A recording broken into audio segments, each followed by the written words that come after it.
오늘장 랭킹5로 이어가겠습니다. 설 연휴 직전에 보는 마지막 랭킹5인데요. 두 분과 함께 전략을 촘촘하게 세워보겠습니다.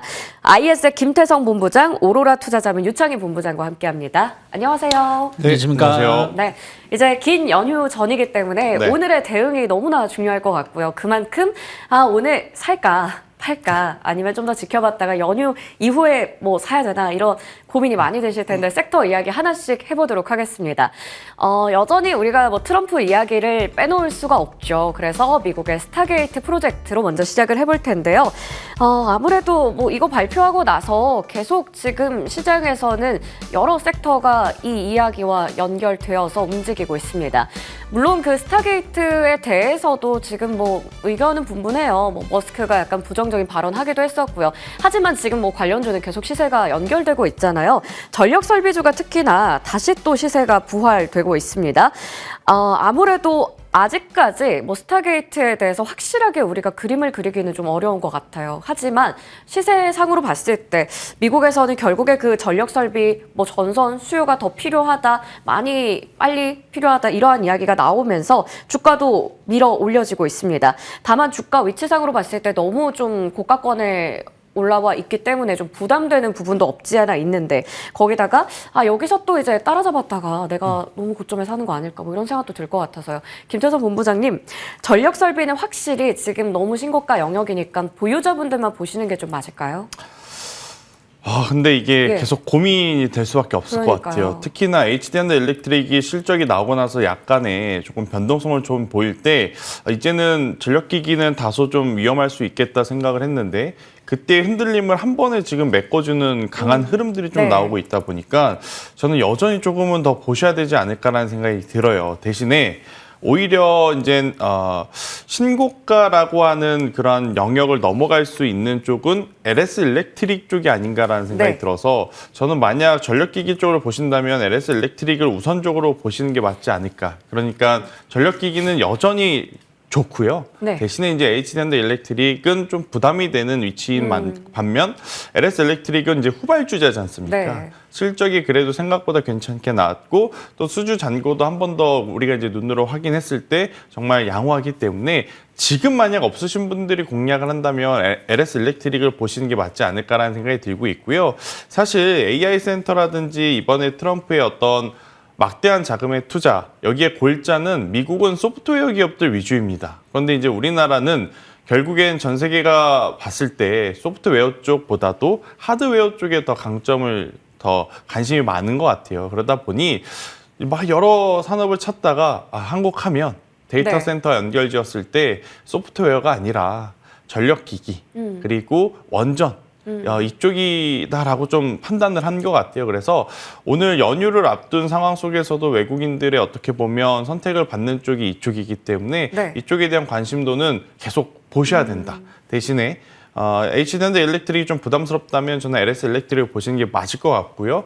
그 또 하위단에 있는 기업들 중에는 산일전기라는 기업이 있죠. 특수 변압기 쪽에 이제 특화되어 있는 기업인데 이쪽도 전체 매출의 지금 75%에서 80%가 해외에서 나오는 만큼 이쪽으로 한 번 더 관심을 가져보는 게 어떨까라는 의견 한번 드려보도록 하겠습니다. 여전히 전력 설비 너무나 핫한 섹터입니다. 그래서 외국인들도 관심을 갖고 있는 만큼 우리가 꾸준히 봐야 하는 섹터인 건 맞지만 종목은 잘 골라봐야겠죠. 좀 가격에 대한 부담이 있다 보니 후발주자 성격으로 볼 수 있는 LS 일렉트릭 그리고 산일전기까지 좀 아이디어를 주셨습니다. 자, 그러면 다음으로 아까 김태성 본부장님께서 말씀하실 때도 원전 이야기도 같이 나왔거든요. 결국 원전도 필요합니다. 근데 여기도 어떻게 보면 그 미국의 데이터 센터를 건립하면서 뭐 거기에 들어가는 거잖아요. 물론 유럽이나 중동 막 이런 데서 수주가 나오고 이런 거면 좀 다른 느낌이긴 한데 미국의 데이터 센터 전력이 늘어날 거라서 우리 원전주가 뭔가 영향을 받는다. 미국에서도 원전주가 올랐습니다. 근데 K 원전주가 이 뉴스에 따른 수혜를 얼마나 받을 수 있을까? 그게 좀 고민되긴 하거든요. 유창희 본부장님, 물론 작년하고 올해가 원전 정말 분위기가 달라졌다고는 하지만 미국의 이 이슈가 원전에게 엄청나게 이제 큰 수혜인가요? 저는 원전주가 트럼프 정권에서 최대 수혜 섹터가 될 수 있다 생각 좀 하고 있어요. 그러니까 일기 정부에서는 사실은 신재생 에너지, 뭐 태양광, 뭐 풍력, 뭐 2차전지 이런 기업들이 엄청난 상승을 보여줬는데 저는 2기에서는 오히려 원전을 주목을 해야 된다 생각을 좀 하고 있는데요. 일단은 지금 전 세계에서 원전을 좀 준비하고 있는 기수가 한 400기 정도 된다고 합니다. 물론 이 중에 아마 절반 정도는 중국 쪽일 거예요. 하지만 어쨌든 그 외에 중국 이외의 국가에서의 원전 수주에 대한 어떤 기대감들 충분히 우리나라 기업들이 가져갈 수 있고요. 또 하나는 이제 가장 큰 장벽이 해소가 된 것이죠. 그러니까 사실은 웨스팅하우스가 8차선 고속도로를 딱 막아놓고서는 뭐 여기 못 지나가 하니까 네. 계속 그 비포장 도로로 울퉁불퉁 네. 가던 것이 이제는 그게 뚫린 거잖아요. 맞아요. 네.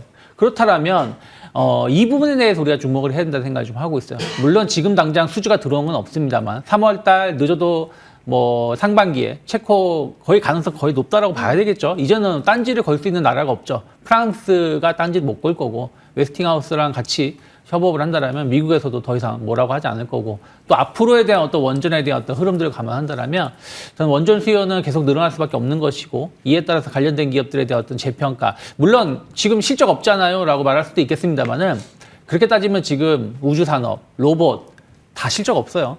근데 앞으로 좋아질 거라는 어떤 기대감들이 주가를 끌어올리는 것이라면은 전 충분히 두산에너빌리티 신고가이지만 더 갈 수 있다 생각하고 있고 뭐 BHI는 좀 부담스러운 건 사실이지만 좀 조정을 받는다라면 좀 분할 매수 충분히 가능하다 생각하고 있습니다. 네. 원전은 트럼프 2기에 있어서도 최대 수혜 섹터 중에 하나가 될 수 있다라고 얘기를 주셨고요. 두산 에너빌리티도 더 갈 수 있고 BHI도 조정 나왔을 때 분할 매수로 접근 가능하다 얘기를 주셨습니다. 이렇게 좀 두 가지 섹터에 대해서 이야기를 해봤고요. 그리고 조선 쪽도 여전히 시세가 좋은데 오늘 한화오션이 실적 발표 앞두고 있는 상황이었는데 조금 전에 나왔습니다. 잘 나올 거다 예상하고 있었는데 실적이 잘 나왔습니다. 지금 보시는 것처럼 매출과 뭐 영업이익 모두 다 컨센서스 추정치를 상회하는 수준으로 나왔고요. 영업이익은 무엇보다 흑자로 돌아섰다라고 전해지고 있는데요. 오늘 일단은 시세가 좀 강하게 움직였는데 지금 빠르게 또 차익 실현 물량도 나오는 건지 3%대에서 지금 뭐 2%대 왔다 갔다 하고 있는 상황입니다. 잠시 후에 조선에 대해서는 이야기 좀 더 나눠보도록 하겠습니다. 자, 그러면 일단은 저희가 계속 이야기를 하고 있는 AI 인프라, 뭐 스타게이트 이런 거 얘기하면서 반도체로 한번 넘어가 보도록 할게요. 반도체 쪽에서는 어제 가장 큰 이슈가 SK하이닉스의 실적 발표였습니다. 실적 잘 나왔었죠. 하지만 그 가이던스에 대한 뭐 우려도 있었고 워낙에 실적이 잘 나왔지만 차익 실현에 대한 욕구도 큰 가운데 어제 주가는 좀 출렁거렸었어요. 물론 나중에 뭐 오후장 들어서 낙폭 많이 만회하기도 했지만 약간 애매하게 좀 마감됐었거든요. 일단 오늘 HBM 뭐 밸류체인도 함께 들썩거리고 있긴 한데 어제 사실 그 변동성을 모두 만회할 만한 정도도 아닙니다. 그리고 오전까지만 해도 그래도 뭐 약간의 리바운딩이라고 생각하려고 했는데 지금은 또 SK하이닉스도 보합권에 위치가 되어 있어서요. 오늘의 또 시세는 어떻게 해석해야 될까? 김재정 본부장님, 이게 오늘 또 지나고 나면 연휴고 연휴 네. 끝나고도 사실 금요일 하루밖에 없어서 네. 더 아무래도 하이닉스 쪽 뭐 HBM 관련주 투자하시는 분들 고민되실 것 같은데 이거 지금 시세 어떻게 해석해야 돼요? SK하이닉스는 그의 역할을 잘 해주고 있다. 잘해주고 우리의 있다. 욕심이 예. 지금 너무 과하다라는 그래요? 표현을 좀 예. 드리고 싶어요. 삼성전자가 움직이지 못하고 있는 가운데 SK하이닉스가 이 정도 움직였다라는 것은 그만큼 강하다라고 좀 네. 표현을 드리고 싶고 특히나 지금 여러분들이 이 SK하이닉스의 차트를 놓고 보시면 작년에 가장 이제 우리가 좀 버거워했던 가격대가 23만 원부터 24만 원 네. 사이였거든요. 여기를 이제 돌파를 하면 정말 30만 익스 가냐 안 가냐 그 이야기가 많았었던 상황이었어요. 하지만 이제 그 이후에 어찌되었든 조정이 나온 상황 대신에 정말 빠르게 거의 반년 만에 다시 한번 이 가격대 부근까지 지금 올라온 상황이다 보니까 일정 부분의 악성 매물이 소화되는 그러한 시간은 우리 또 줘야 되지 않을까라는 네. 생각이 들어요. 그리고 다음 주에 우리나라 연휴 있지 않습니까? 그냥 보통 일반 연휴가 아니라 미국 기업들, 빅테크 기업들의 실적 발표가 굉장히 많은 또 한 네. 주인 만큼 오늘 미리 어떻게 보면 외국인이라든지 기관 메이저 주체들의 수급이 강하게 들어오는 것도 너무 욕심일 수는 있다는 생각이 들어요. 네. 그들도 숫자를 보고 판단을 하겠다라는 마음이 마음이 클 거거든요. 왜냐하면 전 세계인들이 올해 지금 가장 1분기에 기다리고 있는 숫자는 엔비디아의 숫자일 겁니다. 그리고 그들의 가이던스. 그래서 그들의 가이던스가 문제가 없다면 저는 최근에 외국계 레포트들이 거의 다 이제 목표가를 평균적으로 27만 원에서 28만 원 사이를 잡은 만큼 충분히 SK하이닉스는 작년에 고점을 한 번 더 돌파해낼 수 있을 가능성이 높다. 대신에 너무 빠르게 가지 못한 것에 대해 섭섭해할 필요는 없지 않겠는가라는 의견 한번 들어보도록 하겠습니다. 네, 이게 좀 잘하는 쪽이다 보니 기대가 너무 커서요. 그렇죠. 솔직히 실적 잘 나오니까 다시 30만 원 가는 거 아니야? 이런 기대감을 했었는데 지금 나름 SK하이닉스는 자기 몫을 잘하고 있다. 너무 우리가 성급하게 좀 보지 말자라고 얘기도 주셨습니다. 자, 그러면 이번에는 온디바이스 AI 이쪽도 궁금합니다. 오늘 엮인 반도체 관련주들의 시세가 잘 나고 있는 상황이에요. 사실 온디바이스 AI도 트럼프의 AI 인프라 투자 영향을 받는 것 같다라는 생각도 들거든요. AI다 보니까. 근데 또 지금 삼성 쪽에서 갤럭시 언팩 행사했었고 그 S25에 대한 기대감도 상당히 나타납니다. 그래서 이것 때문에 뭐 가는 건가라는 생각도 들고요. 유창희 본부장님, 네. 어느 쪽에 영향이 더 큽니까? 그리고 이걸로 만약에 간다면 지속성이 얼마나 될까요? 지속성은 제일 약하지 않을까 생각 좀 하고 약하다. 있습니다. 네. 예를 들어서 유리기판이라든지 네. 뭐 CXL은 앞으로의 어떤 기대감들이 충분히 더 반영될 수 있다 생각하고 있고 HBM은 뭐 이번 하이닉스 실적에서도 봤다시피 여전히 수요가 탄탄하다는 게 확인이 되었는데 온디바이스 AI는 사실은 작년에 좀 많은 기대감들이 있었습니다. 맞아요. 근데 애플이 최근 주가가 안 좋아요. 최근 한 달 사이에 고점 대비해서 한 14% 하락을 했습니다. 네. 판매가 안 되고 있다는 거죠. 엄청나게 기대감이 있었는데 판매가 그게 뜸하고 삼성 같은 경우도 이번 제품은 가격 인상도 하지 않았다고 합니다. 그리고 기능도 상당히 더 한번 업그레이드 된 것으로 보여지는데 제가 이제 스마트폰 산 지가 이제 이게 22 시리즈인데 네. 아직까지도 지금 당장 바꿔야 되나 이런 그런 부분을 못 느끼고 있거든요. 네. 그 얘기는 무슨 얘기냐면 저는 이제 디바이스 제품의 교체 수요는 주기가 되게 길어질 가능성이 높다 생각을 좀 하고 있어요. 왜 그러냐면 이제는 AI 서비스를 예전에는 AI 서비스라기보다는 어떤 서비스 인터넷 관련된 어떤 것을 사용하려면 네. 내 컴퓨터 사양이 상당히 좋았어요. 근데 지금은 그럴 필요가 없다라는 거죠. 왜냐하면 이미 서버에서 모든 걸 처리해서 정리가 해서 나오는 것이니까요. 그러다 보니까 제가 보기에는 디바이스 제품의 어떤 교체 주기가 상당히 늘어질 가능성이 높다 생각하고 있고 그러면 관련된 기업들에 대한 어떤 기대감들은 상당히 짧을 것이다. 최근에 보면 인텔이 매각될 수 있다는 어떤 기대감들 뭐 이런 것들이 복합적으로 작용하면서 주가가 올라왔지만 아직 후속타가 없다라는 부분들 감안한다라면 저는 조금 비중 자체는 다른 거에 비해서 HBM 뭐 유리기판이라든지 이런 거에 비해서는 조금은 상당히 적게 또 트레이딩 관점에서 접근이 맞지 않나 판단하고 있습니다. 이게 막 길게 끌고 갈 수 있는 하나의 카테고리는 아니네요. 온디바이스 AI 쪽은요. 그러다 보니까 좀 비중은 적게 어떻게 보면 트레이딩 영역에서 봐야 된다 얘기를 주셨습니다. 자, 그러면 다음으로 반도체 섹터 안에서도 오늘 좀 특징적인 종목 한번 볼게요. 이수페타시스입니다. 너무 말도 많고 탈도 많고 굉장히 이름만 들어도 화가 나는 그런 또 일들도 많았잖아요. 이게 제2호 인수에 대해서 계속 한다고 했다가 안 한다고 했다가 뭐 주주의 반발에도 불구하고 한다고 했다가 이래서 되게 문제가 많았는데 결국 인수 처리하겠다라고 얘기하면서 어제 시간에서 상한가 갔었고요. 오늘도 25%대 급등세를 유지하면서 4만 원이라는 주가를 다시 회복을 했습니다. 네. 굉장히 그 4만 원 위에서 보셨던 분들 많이 계셨을 것 같거든요. 김태성 본부장님, 네. 이제는 우리 본업만 보면서 이수페타시스를 지켜봐도 될지 주가 어디까지 회복 가능성 열어볼까요? 나름 굉장히 제가 부정적인 이야기를 많이 했던 것 같습니다. 예. 이수페타시스에 대해서. 이럴 줄 몰랐을까요? 아마 알았을 텐데 왜 그렇게 무모하게 하려고 했었는지 모르겠지만 사실 이수페타시스가 잘한 것은 없습니다. 중간에 중재를 했던 금감원의 역할이 이번에 굉장히 컸다라고 저는 네. 평가하고 싶고요. 대신에 불확실성적인 요소가 이제 사라졌기 때문에 이수페타시스의 이제 본업, 가속기 쪽 그리고 5천억 중에 지금 3천억은 제2호를 인수하는 데 쓰기로 했었고 2천억 같은 경우에는 이제 시설 투자를 하기로 했었는데 다 무산된 게 아니에요. 2천억 같은 네. 경우에는 예정대로 이제 진행을 한다라는 이야기가 있었기 때문에 시설 투자와 본업에서의 어떤 성과 성과를 좀 기대를 해보면 남들 다 올라갔었던 12월 말과 1월 달 상승 시에 이 스페타시스는 올라온 것 없었습니다. 그래서 추가적으로 주가에 대한 상승세는 충분히 기대해 볼 만하다라고 좀 말씀드릴 수는 있을 것 같은데 저는 이렇게 노이즈가 많은 쪽에 굳이 투자를 하는 게 맞을 것인가에 대한 고민은 시청자분들의 좀 판단이 있어야 된다는 생각이 들어요.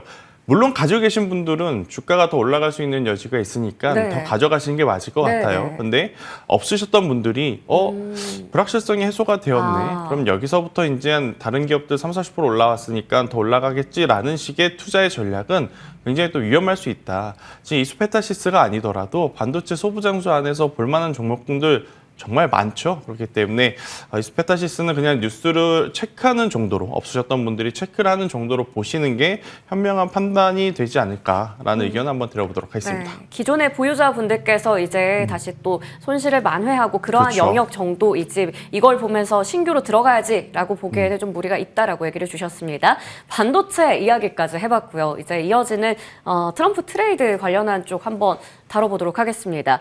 우주항공과 조선 쪽에 될 텐데 앞서 한화오션의 실적을 체크해봤기 때문에 조선 쪽에서 한화오션이 너무 궁금해서요. 조선 이야기를 좀 먼저 나눠볼게요.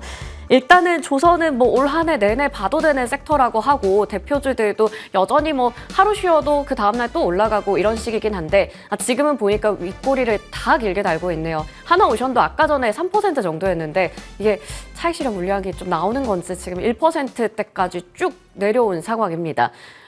조선의 상승 동력이라고 하면 뭐 MRO 쪽도 있고요. 그리고 LNG 쪽도 있을 것 같고 기자재 뭐 엔진도 다 강한데 돈이 많아도 뭐 다 살 수는 없는 거잖아요. 이 중에 어떤 걸 봐야 될까도 고민됩니다. 유창희 본부장님, 네. 조선 안에서 종목을 좀 고른다면 어떤 걸 사야 될까? MRO랑 LNG 둘 다 놓칠 수 없는데 둘 다 가지고 있는 종목 없나요? 둘 다 가지고 있는 종목을 사면 되죠. 어떤 거예요? 엔진이죠. 엔진이요? 네. 네. 뭐 MRO 쪽이 어쨌든 배를 유지 보수하는데 유지 보수에 제일 많이 들어가는 게 엔진 쪽 아니겠습니까? 그렇고 또 하나는 뭐 LNG 선이 됐든 뭐 컨테이너 선이 됐든 또 배를 새로 만드는데 무조건 들어가는 게 엔진이잖아요. 그러면 뭐 하나 엔진이라든지 HD 현대 마린 엔진은 충분히 양쪽 다 수혜를 입을 수 있다 생각하고 있고 또 하나는 중국이라고 보시면 될 것 같아요.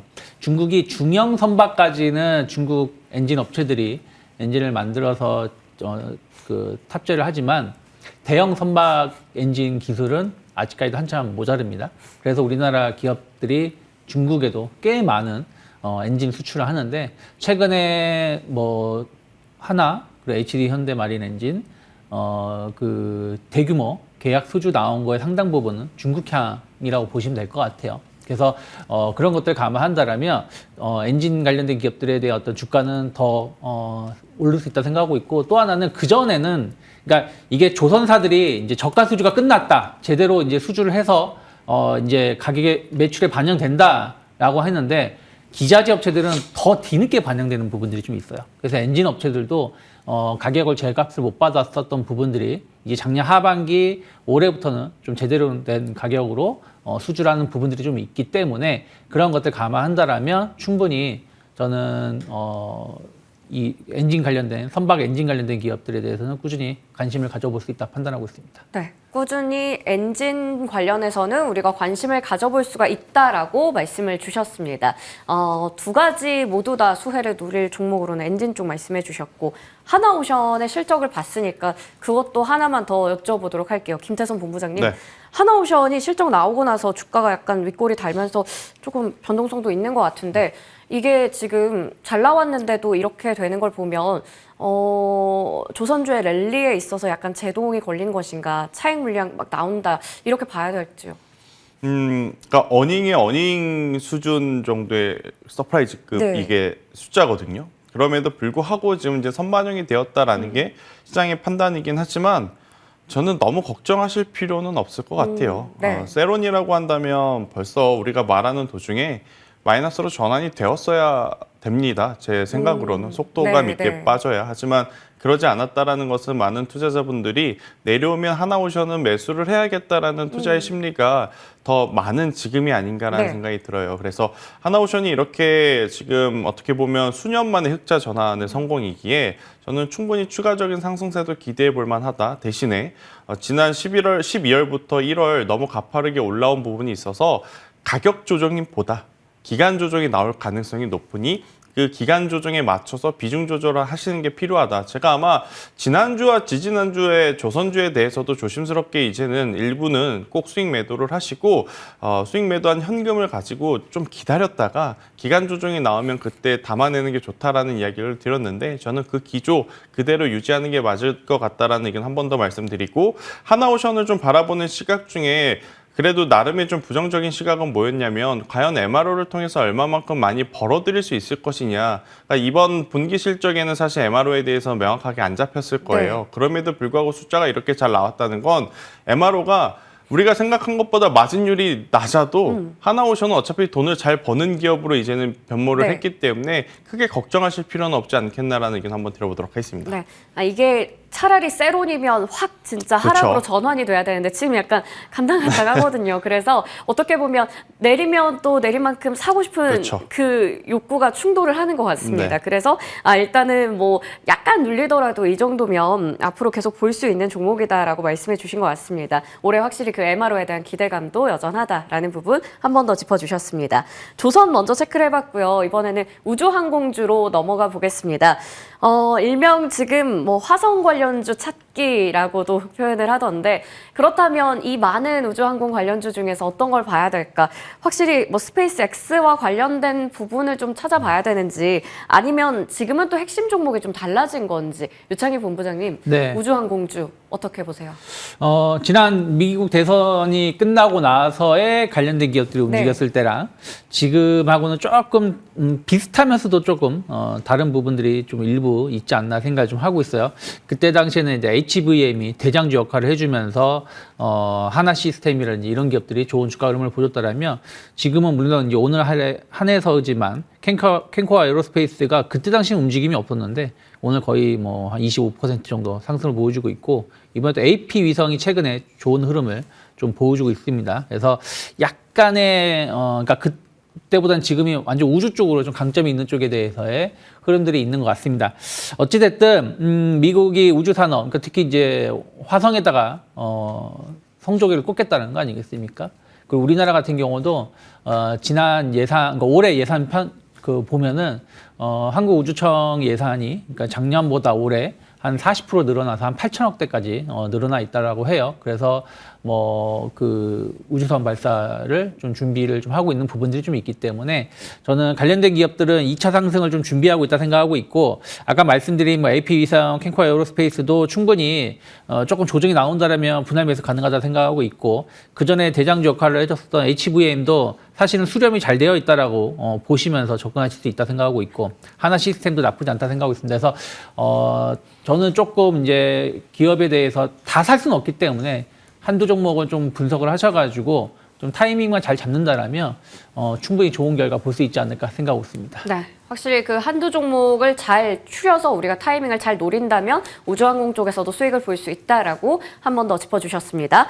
자, 다음으로 통신 장비 쪽도 체크해 볼 텐데 최근에 보면 뭐 거래량이나 거래대금 이쪽으로도 많이 쏠리고 있더라고요. 통신 장비도 어떻게 보면 그 트럼프는 트럼프이기도 한데 인프라 투자에 대한 기대감으로 간다 이렇게 봐야 될지 아니면 트럼프랑은 또 관계없이 그 머스크의 스타링크 도입에 대한 기대감으로 봐야 될지 김태선 본부장님 네. 어느 쪽이 좀 더 핵심일까요?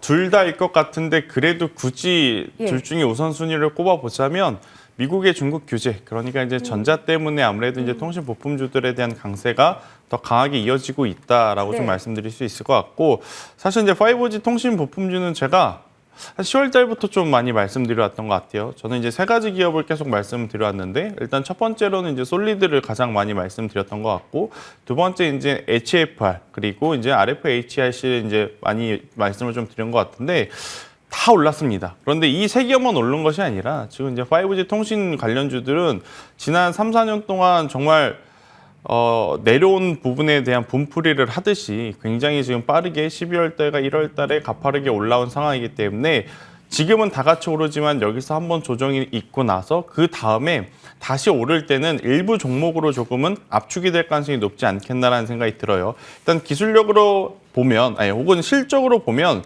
솔리드가 단연 돋보일 수밖에 없을 것 같습니다. 솔리드는 그동안에도 실적이 네. 잘 나왔던 상황, 그리고 이제 솔리드를 제외하고 놓고 본다라고 하면 다른 기업들 많이 올라왔기 때문에 저는 이제부터는 RFHIC라고 하는 기업을 후발주자로 좀 컨택하실 분들은 이쪽에 대한 관심도를 높여가는 게 좋을 것 같아요. 질화 관련 트랜지스터에 조금 더 이제 특화되어 있는 소재 기업이기 때문에 아무래도 후발주자로 움직일 수밖에 없지만 이쪽도 앞단의 통신부품주들이 많이 팔리기에 자연스럽게 같이 성장할 수 있다라고 좀 보시면 될 것 같아요. 그래서 시간차에 따른 어떤 상승 여력이 남아있는 현재 그 가격을 저는 한번 이용해보자라는 의견으로 RFHIC 쪽에 집중을 해보는 것도 괜찮지 않겠나라는 의견 드리겠습니다. 네, 미국의 중국 견제와 관련해서 좀 통신 장비주가 잘 올라가고 있다 얘기를 주셨고요. 그중에서 종목 골라보자면 RFHIC를 노려보자 얘기를 주셨습니다.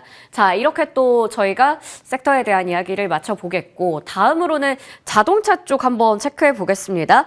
현대차가 또 한 번의 그 연매출 175조 신기록을 세웠다라는 뉴스가 전해졌습니다. 뉴스만 봤을 때는 현대차, 기아의 주가가 너무나 잘 달려줘야 되는데 오늘 보면 대표주들은 좀 쉬어가는 흐름이 보이더라고요.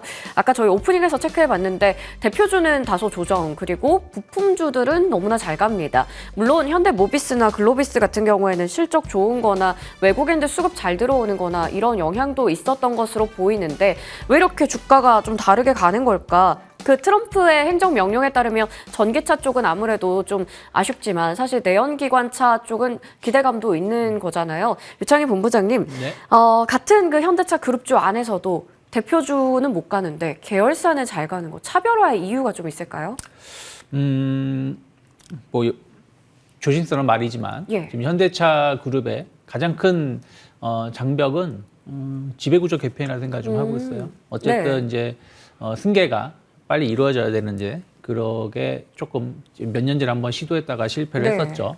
그래서 이제 그런 부분들이 주가의 발목을 좀 일부 잡고 있다 생각하고 있고, 올해 가이던스가 조금 그러니까 작년보다 올해 매출이나 영업이익이 조금 줄어들 거라는 전망한 부분들은 계속 소정이 가능하다 생각하고 있어요. 그리고 저는 그렇게 많이 줄어들진 않았다 생각 좀 하고 있습니다. 다른 경쟁 업체들 대비해서는 상당히 전 선방하고 있다 생각하고 있고, 배당에 대해 증가에 대한 어떤 기대감들도 저는 긍정적으로 보고 있습니다. 하지만 어쨌든 최근에 이슈가 현대 글로비스 쪽으로 계속해서 작년 하반기서부터 이슈 몰이가 되고 있는 부분들에 대해서 우리가 좀 집중하실 필요가 있다 생각을 좀 하고 있어요. 그래서 만약에 현대차 그룹주를 본다라면 글로비스의 주가 상승은 저는 계속해서 고성장할 수 있다 생각하고 있고, 그리고 이제 현대모비스도 전 나쁘게 보고 있지는 않습니다. 하지만 현대차하고 기아 좋게 보고 있는데 주가가 엄청나게 아웃퍼폼 할지 여부는 한 1분기는 좀 지나야 되지 않을까. 왜냐면 어쨌든 트럼프 정책에 대한 어떤 불확실성이라든지 이런 또 해외 세계 경기에 대해서의 어떤 판단은 저는 한 분기 정도는 지나야지 확인될 수 있다 생각하고 있기 때문에 그 전까지는 현재 정도 수준 혹은 현재보다 조금 더 올라가는 정도 수준이 아닐까 판단하고 있습니다. 네. 확실히 현대차, 기아 여전히 좋은 건 맞는데 지금은 일단 주가상으로 봤을 때는 아쉬운 부분에 대해서 설명해 주셨어요. 그리고 또 조심스럽게 지배구조에 대한 부분까지 같이 짚어주셨습니다. 앞으로도 그러면 좀 이쪽의 주가 흐름은 저희가 꾸준히 랭킹5 시간에 지켜보도록 하겠습니다. 자, 그러면 다음으로 2차 전지 한번 체크해 보겠습니다. 앞서 트럼프의 행정명령 때문에 전기차 쪽은 타격을 면치 못한다라는 말씀도 드렸고요. 그러면 결국에 전기차 캐즘에 대한 부분 이번에 실적에서도 한 번 더 확인이 됐는데 LG 엔솔이 적자를 보여줬잖아요. 그리고 나서 삼성 SDI까지 7년 만에 분기 적자라고 합니다. 3년 동안 현금 배당도 미실시했다고 하고 셀사들이 너무나 부진한 모습을 실적으로 보여주고 있는 상황이에요. 일각에서는 아무래도 이번에 저점도 찍고 나면 나중에 이제 개선될 거다라는 이야기 나오고 있긴 하지만 2차 전지 갖고 계신 분들은 좀 이게 속상하거든요. 김태성 본부장님, 네. 보유자 대응 어떻게 해야 될까요? 자, 희망 고문의 끝판왕이 거의 2차 전지가 아닐까 싶습니다. 그러니까 객관적으로 보더라도 전기차의 시대가 도래한다는 것은 아마 많은 시청자분들이 공감하시는 부분이다 보니 네. 손실이 불어나도 이게 대응하기가 참 어려워요.